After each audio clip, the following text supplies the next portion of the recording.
Praise the Lord. Let's have one word, that is, all humans are attracted to impermanent things but not to eternal things.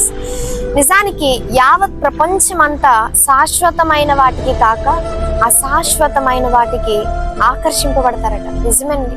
ఆ మాటకు రుజువేంటో తెలుసా? మనందరము ఈ లోకాన్ని ప్రేమించటమే. కానీ ఎంతో ప్రేమిస్తున్న ఈ లోకము నిన్ను నన్ను ఈ లోకాన్ని ప్రేమిస్తున్న వారందరినీ ఏదో ఒక రోజున ఒకానొక సమయాన ఒంటరి చేస్తుంది. అందుకే అస్థిరమైన ఈ లోకాన్ని కాక స్థిరమైన దానిని మనం నమ్మాలి. స్థిరమైనది ఏది? బైబిల్ తెలియజేస్తుంది. పేతురు గారు రాసిన మొదటి పత్రిక ప్రారంభాధ్యాయం 24వ వచనంలో, సర్వ శరీరులు గడ్డిని పోలిన వారు, వారి అందమంతయు గడ్డి పువ్వులే ఉన్నది, గడ్డి ఎండును, దాని పువ్వును రాలును, అయితే ప్రభు వాక్యము ఎల్లప్పుడూ నిలుచును.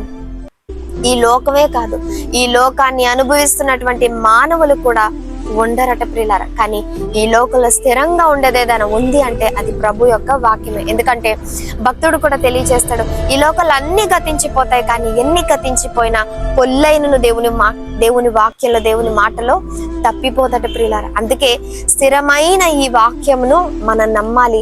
ఎందుకంటే ఈ స్థిరమైన వాక్యము అస్థిరులైన మనలను స్థిరమైన రాజ్యంలో రాజ్య నివాసులుగా వారసులుగా చేస్తుంది. ఆ రాజ్యానికి చేరుదాం, ఈ వాక్యాన్ని నమ్ముదాం, వాక్యాన్ని పాటిద్దాం. ఆమేన్.